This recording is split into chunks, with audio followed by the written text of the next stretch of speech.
Bismillahirrahmanirrahim. Nawaina ta'lim wa ta'lim wa tazakkur tazkir wa nafal shifada wa nafal intifa wal hatha ala masuki fi kitabillahil azim wa sunnat rasulillah ibtigha mardatillahi wa sawabihi wa qurbihi lillahi ta'ala. Subhanaka la ilma lana illa ma 'allamtana innaka antal alimul hakim.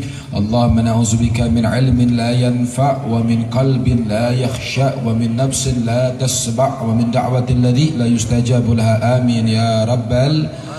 Assalamu alaikum warahmatullahi wabarakatuh.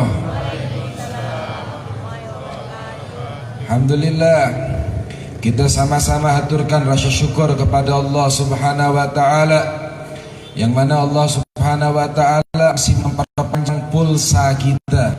Allah taala memperpanjang kuota kita, sehingga pulsa dan kuota kita diperpanjang. Allah diperjumpakan kembali kita pada tahun baru Al-Muharram, tahun baru kita umat Islam, tahun barunya kita umat Nabi besar Muhammad sallallahu alaihi wasallam. Kita harus lebih senang dengan kedatangan tahun baru Islam, sebab inilah tahun barunya kita. Dan senangnya kita akan karunia-karunia Allah, kelahiran bayi, kemudian mendapatkan rezeki, mendapatkan jabatan yang baik, mendapatkan pekerjaan yang mulia, atau apapun hal yang membuat hati kita bergembira. Allah bilang, wa amma bi ni'mati rabbika fahadis. Apabila aku memberikan nikmat kepada kalian, kata Allahnya, fahadis, aplikasikan, ungkapkan, silakan, kata Allah Subhanahu wa taala.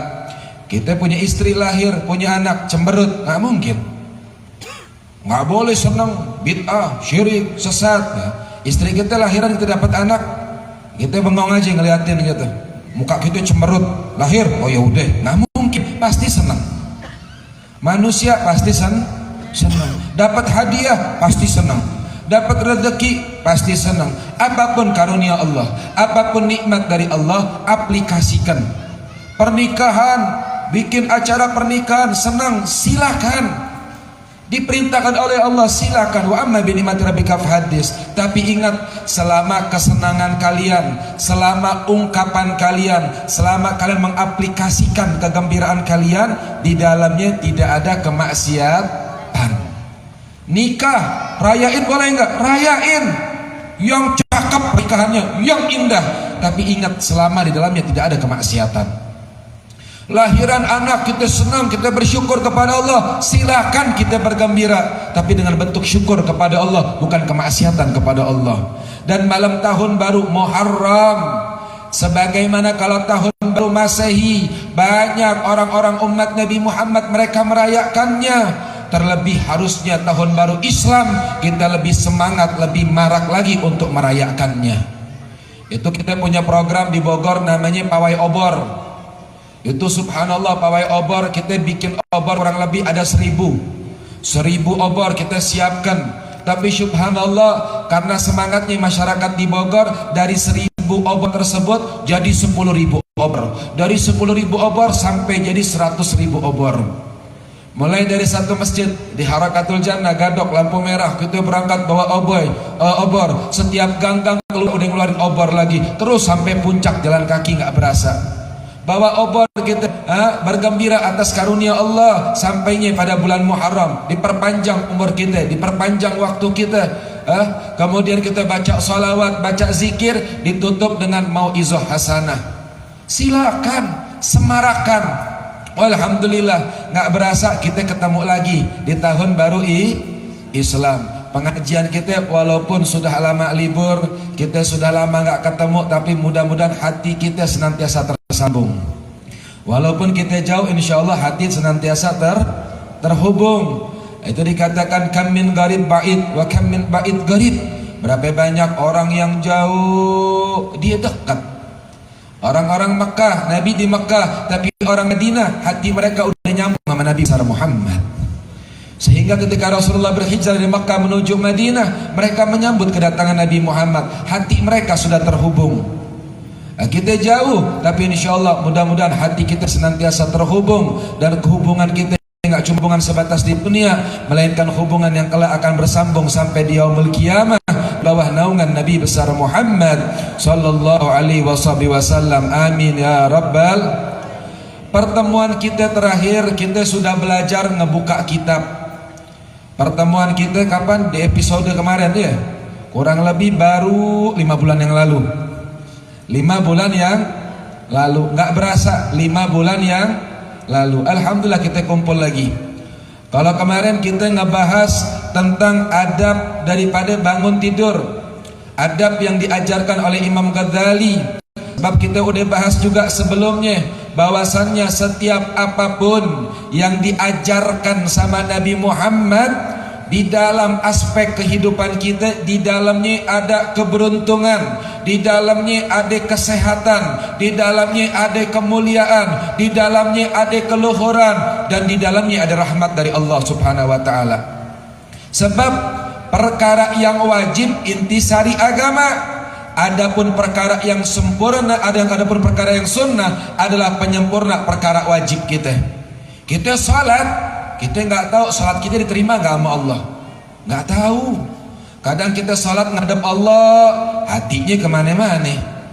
Salat ngadep Allah, hatinya kemana-mana, pikirannya kemana-mana. Kita puasa cuma nahan lapar dan haus.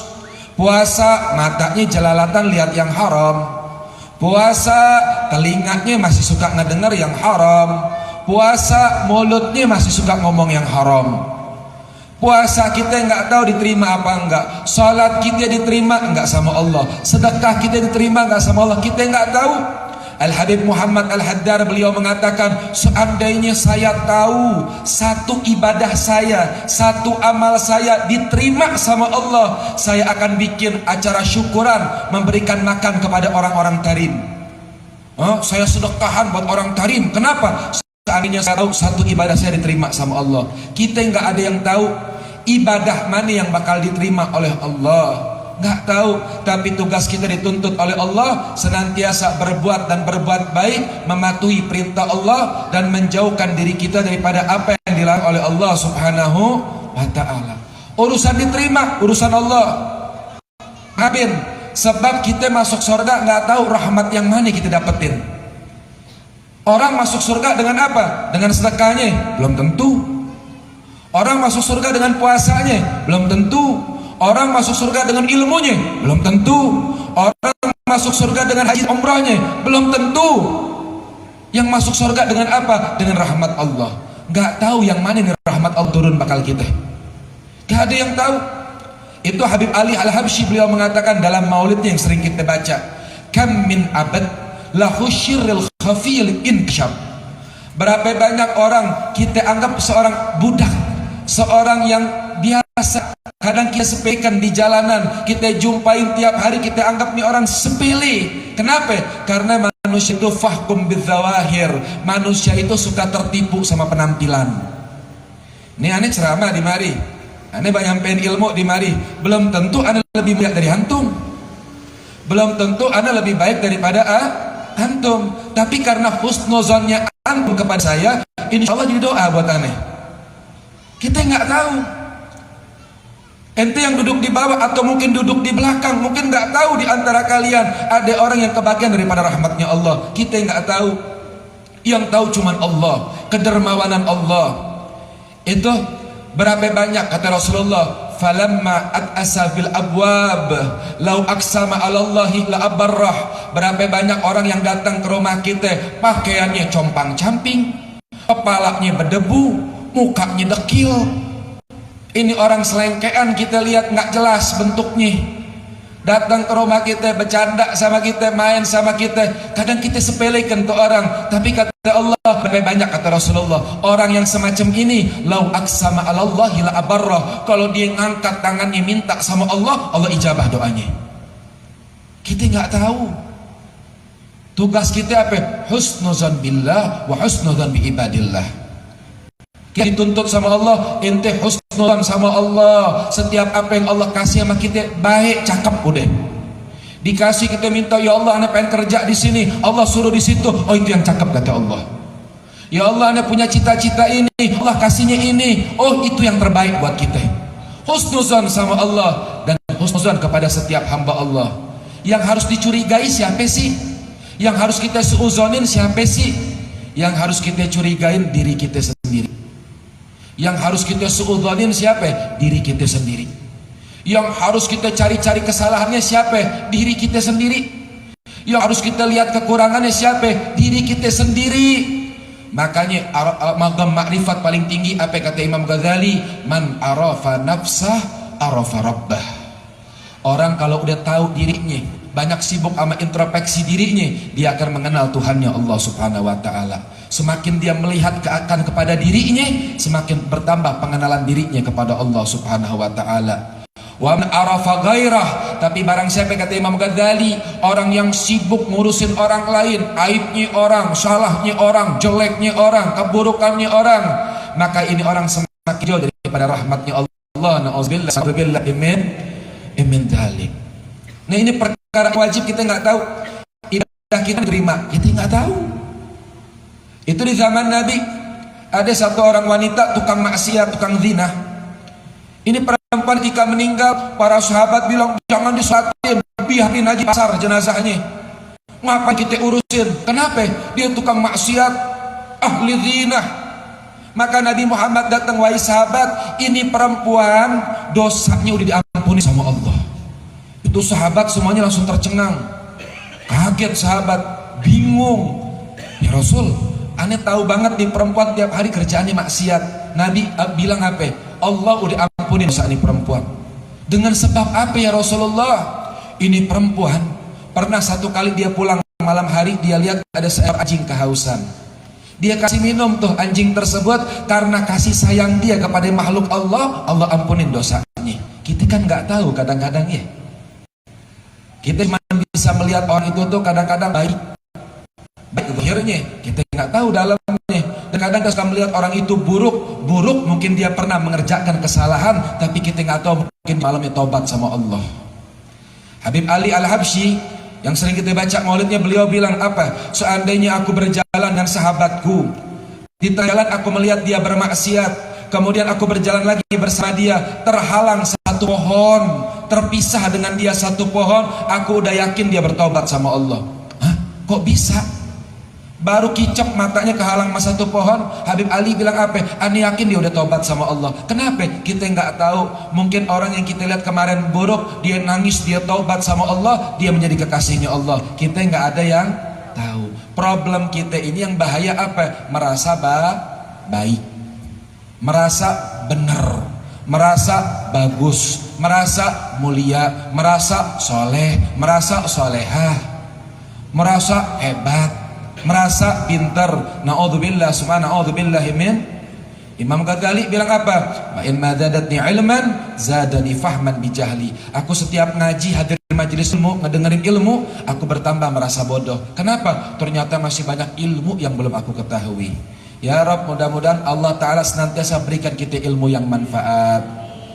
Nah, kita ngaji 5 bulan yang lalu, kita bahas tentang sunnah daripada adab kita, adab bangun tidur.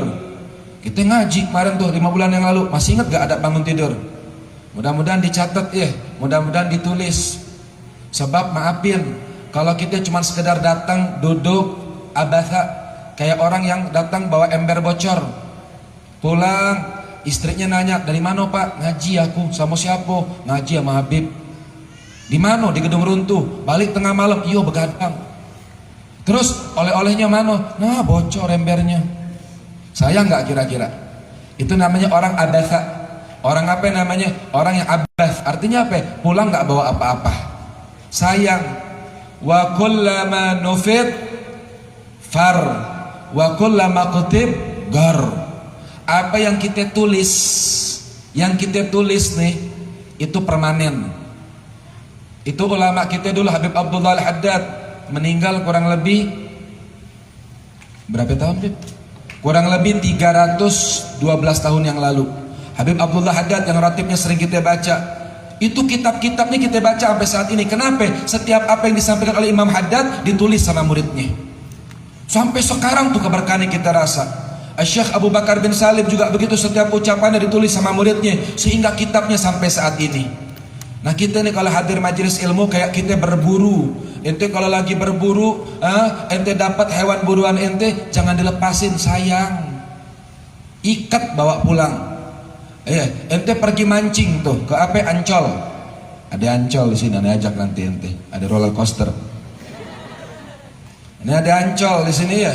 Ente pergi mancing ke Ancol, begadang. Udah dapat ikan. Lama-lama dia nangkap ikan tuh, mancing, udah dapat ikannya, hore dapat ikan, gede ikannya, foto. Habis foto dilepasin lagi. Kira-kira nih orang kurang akal nggak? Capek-capek nunggu dia mancing dapat ikan, dilepasin lagi ikannya. Kalau ente mau foto, belanja aja ikan di pasar yang gede, ente foto. Atau ente foto, ente edit aja. Ngapain capek-capek nunggu di Ancol ente mancing?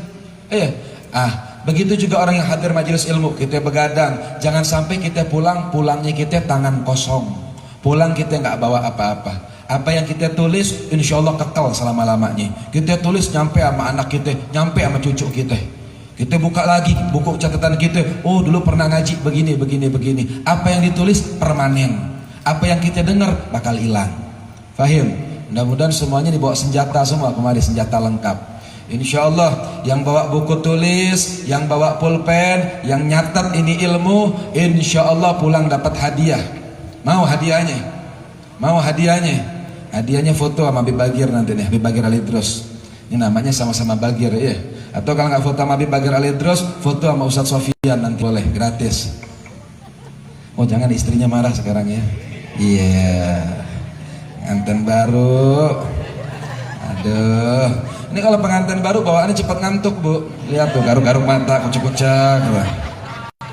Masya Allah. Mudah-mudahan Allah kasih keturunan yang banyak yang baik. Amin Rabbal. Yang cuma doa hadiahin dong. Nah kita bahas sekarang adab. Kalau kemarin bangun tidur, sekarang kita bahas adab dukhulul khala.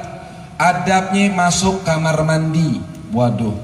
Kalau kemarin adabnya bangun tidur, biasa kita habis bangun tidur ngapain? Masuk kamar mandi. Kita cerita masalah adab kemarin yang diajarkan sama Nabi ketika kita bangun tidur. Nah sekarang kita bahas tentang adab dukhulul khala. Adabnya kita masuk kamar mandi.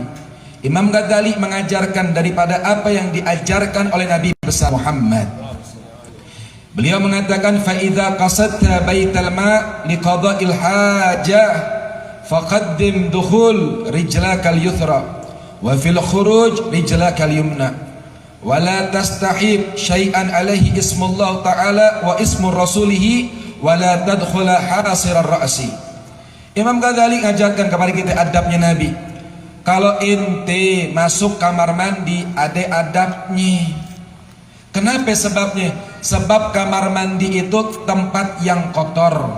Kamar mandi itu tempat yang jorok. Dan di kamar mandi ini banyak yang namanya jin. Itu jin yang mengganggu manusia, yang buat kita was-was. Kadang maaf Habib, ada santri nanya, istri aku sering ngamuk-ngamuk Beb. Nah ngapa? Jangan-jangan kesurupan Beb. Sebab kesurupan bukan cuma nggak sadar. Orang kalau ada jin dalam dirinya, ada nifak dalam dirinya, itu wataknya keras bu. Perempuan jadi keras, laki-laki juga begitu keras. Orang kesurupan jin bukan kayak di film-film Korea, kelepak-kelepak kayak begitu, bisa terbang, bisa ngambang, kagak. Orang kalau udah kena jin suka tahak dia. Nah, orang kalau udah kena jin apa? Suka pusing kepalanya, suka sumpek bawaannya. Kalau di rumah bawaannya banyak sakit, kalau udah ke mall sehat. Udah belanja, encoknya hilang. Nah, ini banyak penyakit ibu-ibu macam itu ya. Nah, kalau yang laki-laki begitu, kalau di rumah bawaannya nggak betah aja. Kalau sama istri bawaannya galak aja. Ketemu janda sebelah santun banget. Punya laki macam itu tukar tambah bu. Makal ke hati ya. Nah ini mungkin penyebabnya dari situ. Makanya Imam Ghazali bilang apa? Ini Rasulullah mengajarkan kalau kamu mau masuk kamar mandi itu biasain pakai sendal. Mesti punya sendal khusus buat kamar mandi. Itu saya punya guru dulu waktu ke rumah, itu main ke rumah guru, makan di rumah, masuk kamar mandi saya, ya Bagir, ente kayak orang jahil, ente kayak orang bodoh. Kenapa ya Habib? Kamar mandi ente nggak ada sendal. Jadi kalau mau tahu orang jahil itu apa? Di kamar mandinya nggak ada sendal. Ini nandakan orang yang jahil. Tapi kalau nandakan orang yang cinta sama sunnah Nabi, dia bakal kelihatan kamar mandinya ada sendal khusus buat kamar mandi. Imam Ghazali bilang, kalau kau masuk kamar mandi, biasakan pakai sendal. Ngapo jorok beb? Bukan. Apa kata Imam Ghazali? Sebab masuknya jin itu dari dua jalan. Dari mana jalannya? Yang pertama, masuknya jin itu dari telapak kaki kita. Yang kedua, masuknya jin itu dari ubun-ubun kita. Maka Imam Ghazali bilang, kalau kau masuk kamar mandi, pertama pakai sendal, khusus sendal kamar mandi. Jangan kau campur adukkan sendal kamar mandi sama sendal luar. Maaf, kadang orang ada sendal kamar mandi, dia pakai keluar kamar mandi, dia bawa. Kan udah dicuci beb, hati-hati kau, kaget najisnya ke bawah. Khusus pisahkan sendal kamar mandi kau taruh. Kemudian selain pakai sendal apa? Faqaddim, biasakan kau kalau masuk kamar mandi kaki kiri. Sepelenya ngaji sama Habib nih, hati-hati. Ini sepele tapi kadang susah kita amalin. Apalagi potongan-potongan cempakul nih. Waduh.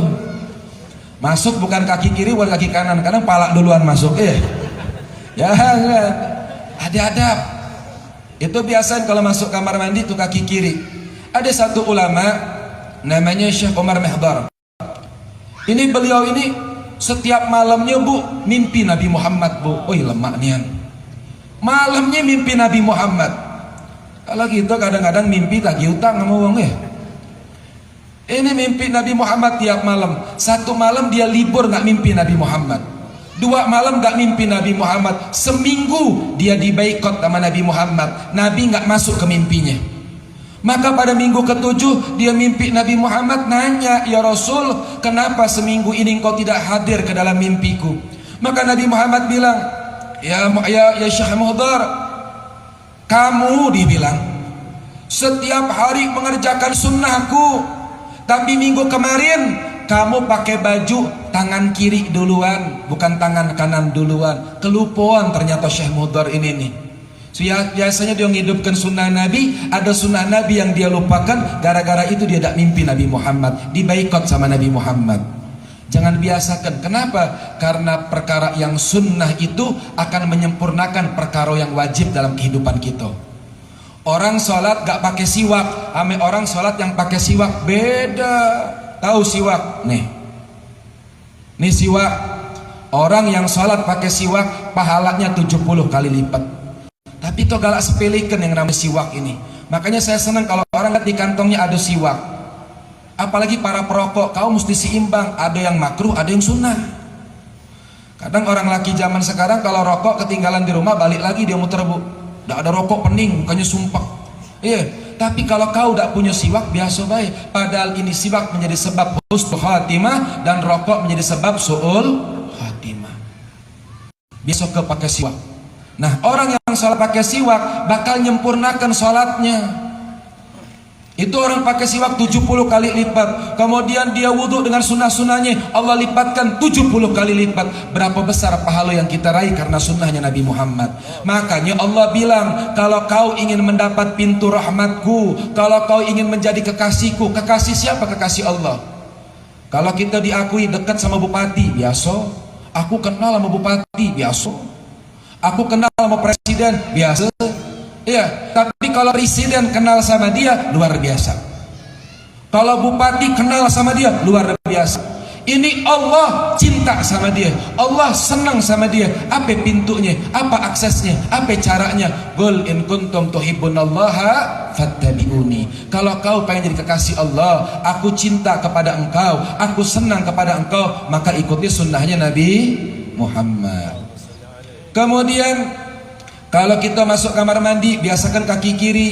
Kemudian ketika keluar, biasakan kaki kanan. Wala tastahib syai'an alaihi ismullah ta'ala. Dan hati-hati, jangan pernah kita berani-berani masuk kamar mandi, di situ ada nama Allah atau ada tulisan Arab. Hati-hati ibu. Ini jangan kita sepelekan. Maaf nih jamaah majelis taklim khususnya. Kadang-kadang kita pakai pecinya ada tulisan Arab, benar tak? Kadang-kadang kita pakai jaket majelis ada nama Rasulullah. Kadang kita pakai apa namanya jimat, ajimat ya. Ada orang suka pakai ajimat. Ajimatnya ada tulisan nama Allah sama nabinya. Ya, kemudian dia masuk kamar mandi, itu hukumnya haram. Tak ada boleh. Atau kadang maafin pakai cincin. Cincinnya ada tulisan nama Allah, nama nabi, tak boleh. Atau lagi ada orang masuk kamar mandi pakai peci. Pecinya ada terompah Nabi Muhammad, kan lagi musim tuh. Baju ada terompah, ya, terompah itu lambang sendal Nabi Muhammad. Kemudian dibawa kamar mandi, tidak boleh. Tidak usah pakailah kalau gitu besok lah. Kenapa? Nambah-nambah dosa. Jangan. Kalau ente mau masuk kamar mandi, lepasin tuh semua. Beb, ane udah kepalang kebelat masuk kamar mandi. Maaf, nih ilmu ya, bukan jorok. Udah kebelat buru-buru masuk kamar mandi, sampai kamar mandi baru ingat cincin aneh ada tulisan nama Nabi, beb. Udah kepalang nih, beb. Gimana? Buru-buru ditutup. Langsung buru-buru ditutup dengan penuh penyesalan kepada Allah Subhanahu wa taala. Hati-hati. Terus kalau masuk kamar mandi selain pakai sendal apa? Ibu-ibu sama orang laki mesti punya penutup kepala. Jadi kalau masuk kamar mandi biasakan anduk tuh taruh kepala. Nah, Samsul ya, tuh taruh di kepala tuh anduk. Lihatin deh kalau para wali, orang-orang alim, orang soleh, itu kalau masuk kamar mandi itu ada anduk di kepala ditutup. Pakai sendal tutup. Atau punya peci khusus buat kamar mandi. Kalau perempuan punya penutup kepala khusus buat kamar mandi. Orang tua kita dulu begitu. Emang itu ada sunnahnya, beb? Sunnah, makanya ngaji. Tutup kepalanya. Kemudian masuk kamar mandi dia baca doa, Bismillahilladzi la ilaha illahu. Apa kata Nabi? Barang siapa orang masuk kamar mandi kemudian dia baca Bismillahilladzi la ilaha illahu, maka saat itu jin gak bisa ngelihat auratnya dia. Kan rugi. Kita mandi, itu jin ngeliatin kita aja. Kita gak ngeliat jin lagi mandi. Dia ngeliatin kita. Tapi kalau kita baca Bismillahirrahmanirrahim la ilaha illahu, saat itu terhijab, kita mahjub dari jin, sehingga jin-jin kafir gak bisa ngelihat kita. Makhluk Allah yang lain gak bisa ngelihat kita. Baca tuh Bismillahirrahmanirrahim la ilaha illahu, baru tutup kepalanya, dibuka sama dia, kakinya dibersihin. Sunnah Nabi kalau mandi jangan langsung kepala. Ada orang kalau mandi jebur. Ini wong mandi apa tawuran? Ada nggak dengar orang kalau mandi begitu? Nggak boleh. Itu kalau mandi kata Nabi Muhammad, biasakan kaki kanan dulu kasih air, habisnya apa? Kaki kiri dulu. Orang kalau mandi dari kakinya, insya Allah peredaran darahnya baik, terhalang dari stroke. Tapi ada orang tuh kalau mandi langsung kepala, hati-hati, ente punya pembuluh darah bisa pecah. Yang herannya orang-orang kufar, para dokter-dokter, mereka ngamalkan sunnah Nabi. Kok heran umat Nabi katanya cinta sama Nabi nggak tahu sunnah Nabi, kan repot. Tuh biasain kaki dulu. Kemudian apa? Biasakan kalau di kamar mandi jangan suka buka aurat secara penuh. Ada orang kalau kamar mandi dia mandi udah telanjang, maaf dia telanjang total, dia telanjang nyanyi di kamar mandi. Waduh, mending suaranya bagus. Naudzubillah.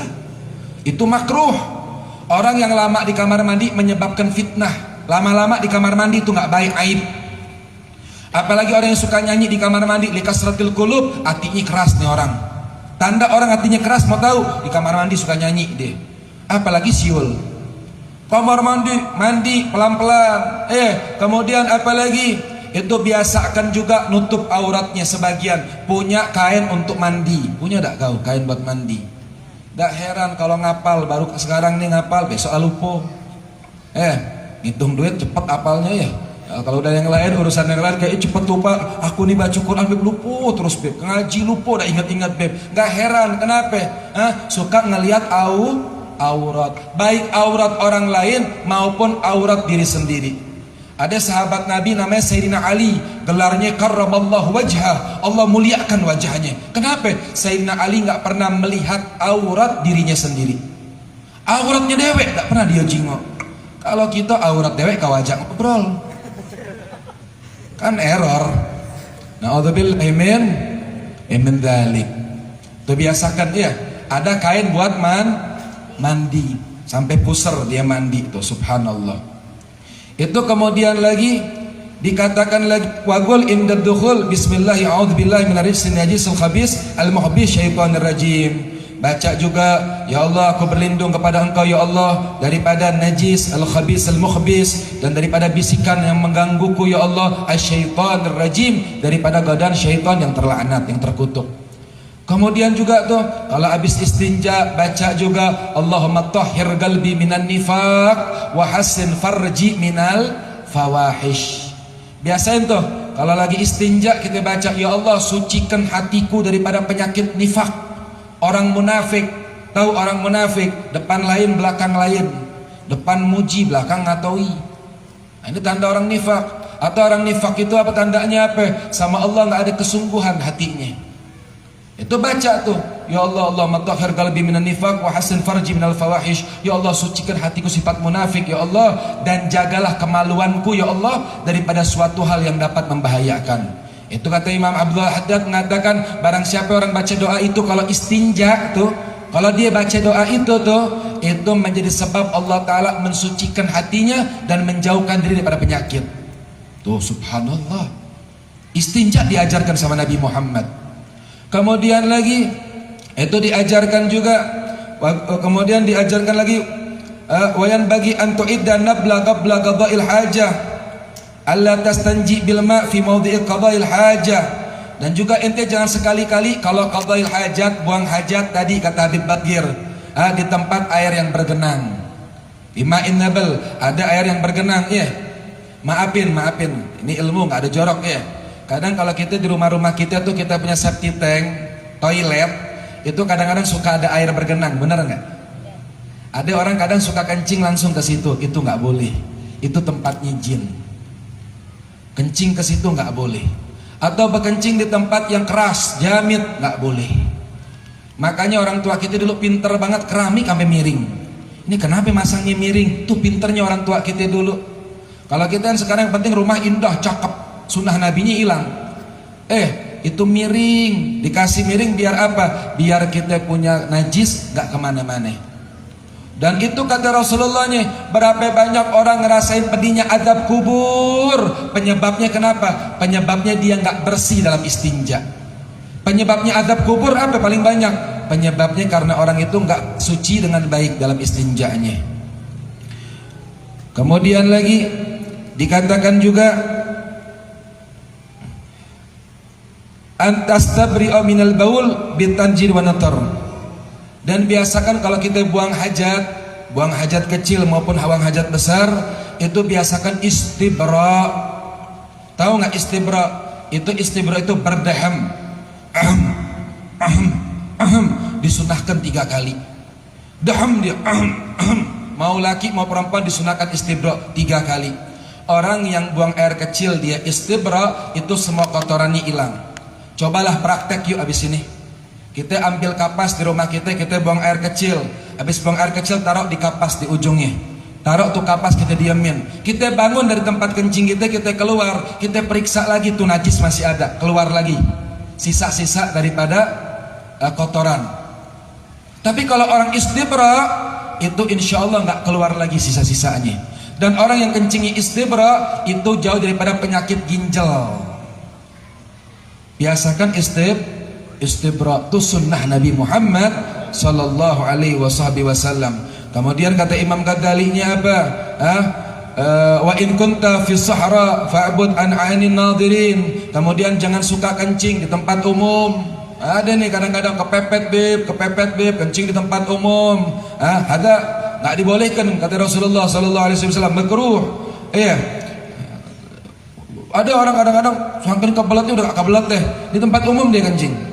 Apalagi dia kencing di bawah pohon, ada nggak boleh. Kencing di tempat air yang tenang, nggak boleh. Atau dia kencing di tempat angin berhembus, dia lagi kencing angin kemana-mana, dikhawatirkan apa? Najisi kena sama dia tuh. Wah, Nabi bilang apa coba? Ini orang terancam daripada azabul qabri. Siapa? Orang yang buang air dalam keadaan berdiri.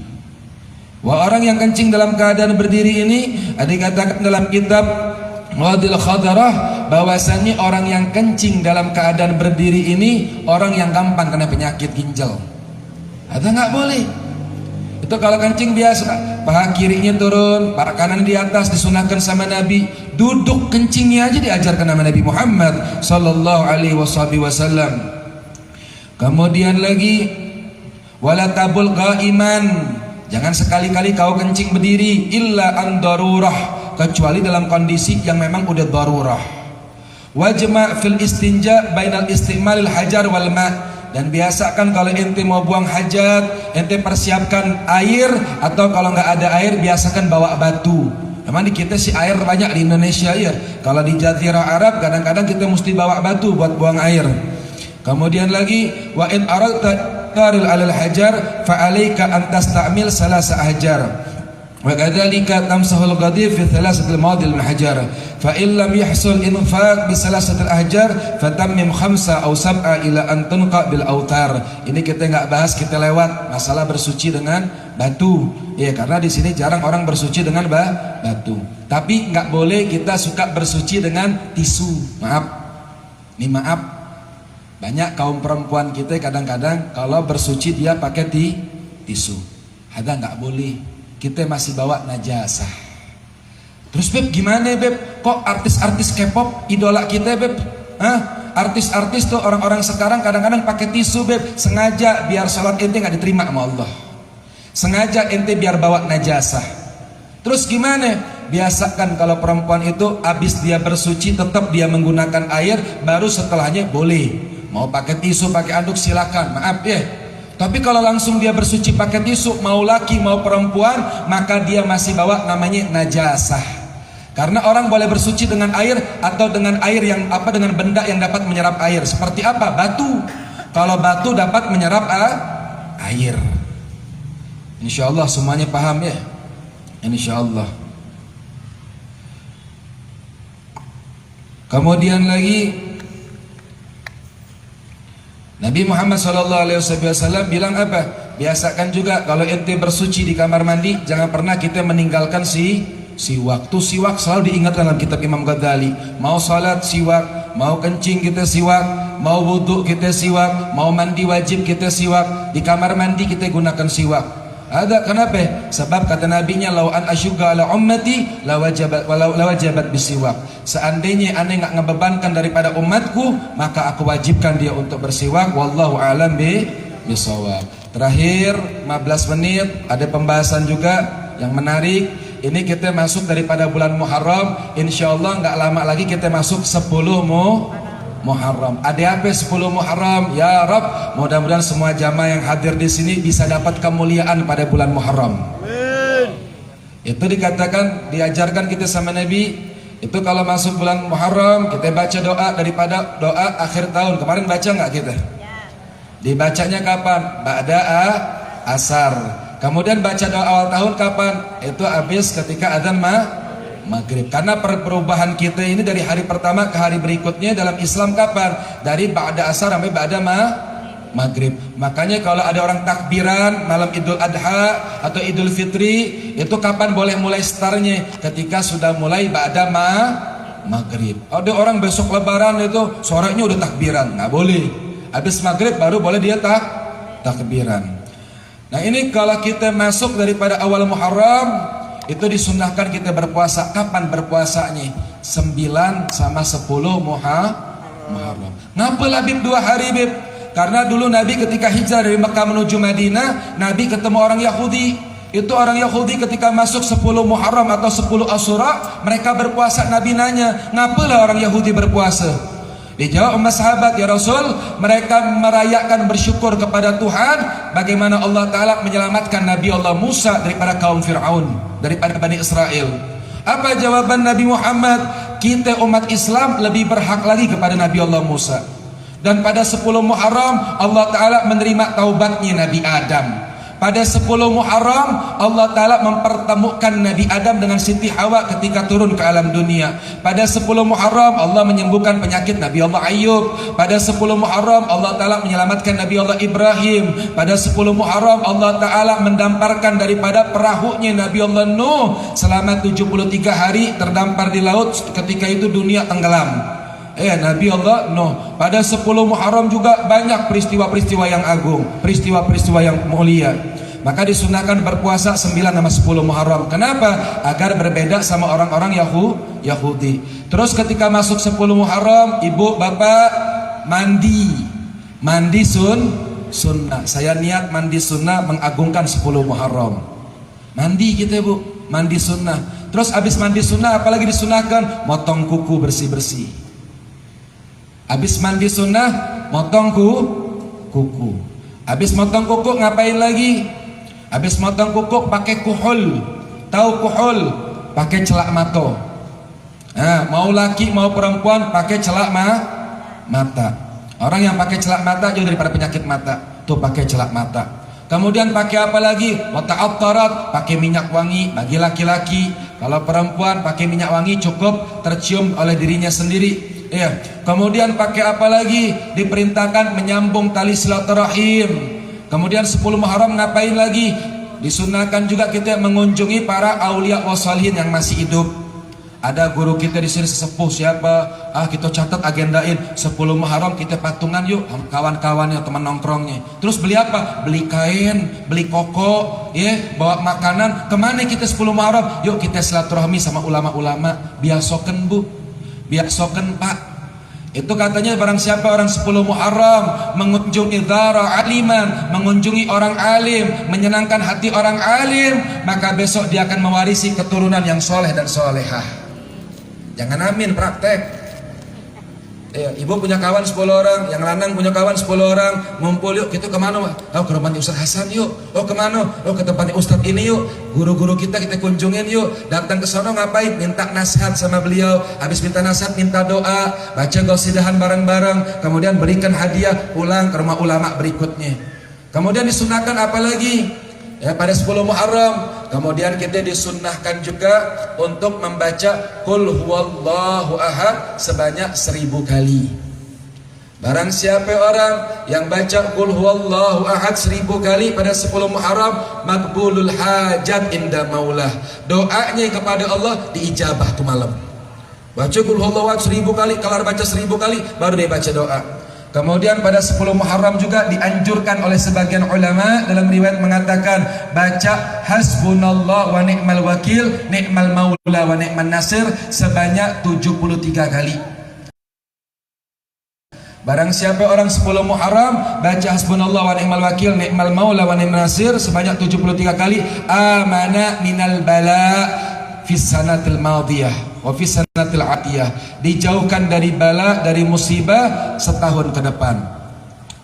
Dijauhkan dari mudarat, dijauhkan dari mara bahaya, dijauhkan dari kesusahan. Dapat BPJS dari siapa? Bukan dari pemerintah, dapat BPJS dari Allah Subhanahu wa taala. Baca hasbunallah wa ni'mal wakil, ni'mal maula wa ni'man nasir sebanyak 73 kali. Mudah-mudahan Allah kasih taufik hidayah kepada kita sekalian sehingga kita diberikan kemudahan oleh Allah untuk mengamalkan ilmu-ilmunya Allah Subhanahu wa taala dan apa yang dibawa oleh Nabi besar Muhammad sallallahu alaihi wasallam. Amin ya rabbal alamin. Nah, kita udah paham daripada sunnah-sunnah Nabi sebagian, insyaallah kita bakal sambung di bulan berikutnya. Mudah-mudahan Allah kasih panjang umur. Mudah-mudahan apa yang Habib bawa kemari, Habib yang sampaikan nama Habib, mudah-mudahan bisa bermanfaat. Wa insyaallah jadi ladang pahala untuk kita sekalian. Amin ya rabbal alamin. Kemudian Habib ngundang besok hari Selasa ba'da zuhur. Ba'da zuhur ya. Hari Selasa ba'da zuhur khusus undangan bagi kaum wanita. Pembacaan Hadrah Basaudan. Hadrah Basaudan apa sih Bib? Baru dengar lagi saya Bib. Nah, apalah itu Bib? Hadrah Basaudan adalah amalan salawatan zikir yang dibaca oleh para wali-wali Allah, para aulia di seluruh belahan dunia. Di kita di Jakarta, di Bogor, di Hadramut, di mana-mana baca tuh Hadrah Basaudan. Dibacanya setiap hari Selasa. Ba'da zuhur, itu dibaca Hadrah Basaudan. Nanti insyaallah dibaca di Islamik.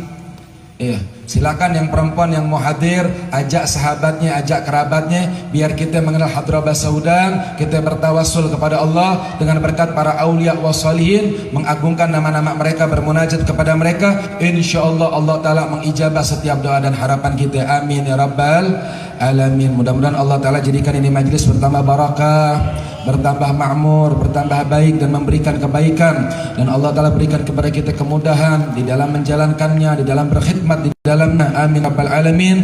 Dan kita minta kepada Allah di tahun baru Islam ini, Allah perbarui keadaan kita, Allah Ta'ala perbarui keadaan kita yang dulunya buruk jadi lebih baik lagi, yang dulunya senang maksiat Allah jadikan zaman hasanat.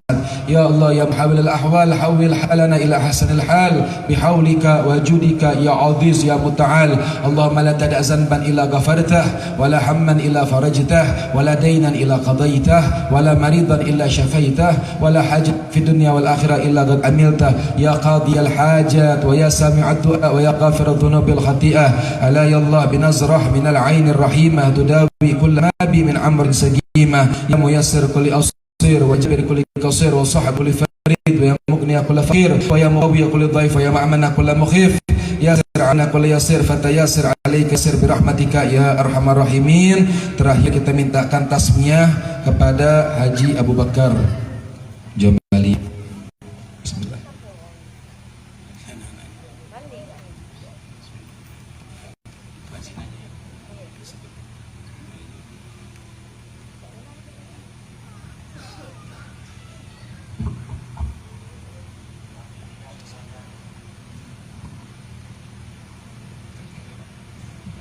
Kita tasmiyah. Habib, kalau di tasmiyah Habib, anaknya balik gimana Habib? Ya nggak apa-apa. Ya kita tasmiyah. Tasmiyah kita minta nama kepada Allah agar anaknya diberikan keberkahan. Ya, nggak apa-apa. Ada tasmiyah, disebutkan namanya, dibawakan namanya, kemudian didoakan oleh ramai-ramai, bacakan Al-Fatihah. Insyaallah ditentukan nama tersebut menjadi nama yang baik untuk dia. Dan mudah-mudahan ditasmiyahkan pada malam hari ini Allah jadikan anak yang soleh dan soleha, anak yang mengembirakan hati kedua orang tuanya. Amin rabbal alamin. Bismillahirrahmanirrahim. Nawaitul usamma bi ismil mubarak Nur Humairah Adsila binti Ade Sulistiawan, wa thaniyah Al-Safa putri Syakila binti Abdullah, wa thalis Hafidh Saifullah bin Saiful Bahari, wa rabi Muhammad Ali Baihaqi bin Panji Agung, wal khamis Usman Khali Gasam bin Muhammad Azmi. Allahumma jalahum waladan salihan taghiyan birul walidain wa yatakhallaqna bi khalaqil hasanah wa yatajammalna bin nuril Fatimah Zahra wa hadijul qudwa wa aisyatir ridha.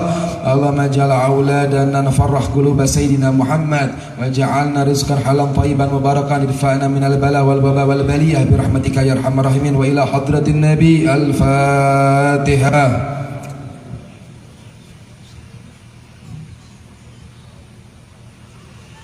Amin amin ya Allah. Bismillahirrahmanirrahim. Alhamdulillahirabbil alamin. Wassalatu wassalamu ala Allahumma shalli ala Muhammad wa ala Allahumma rabbana taqabbal minna innaka antas samiul alim wa tub alaina ya maulana innaka antat tawwabur rahim wa waffiqna littiba'i sunnati nabiyyikal karim wa hdina jami'an ila siratal mustaqim wa sallallahu ala khairi khalqi Muhammadin wa alihi washabbihi ajmain walhamdulillahi rabbil alamin. Taqabbalallahu minkum minna wa minkum taqabbal ya karim.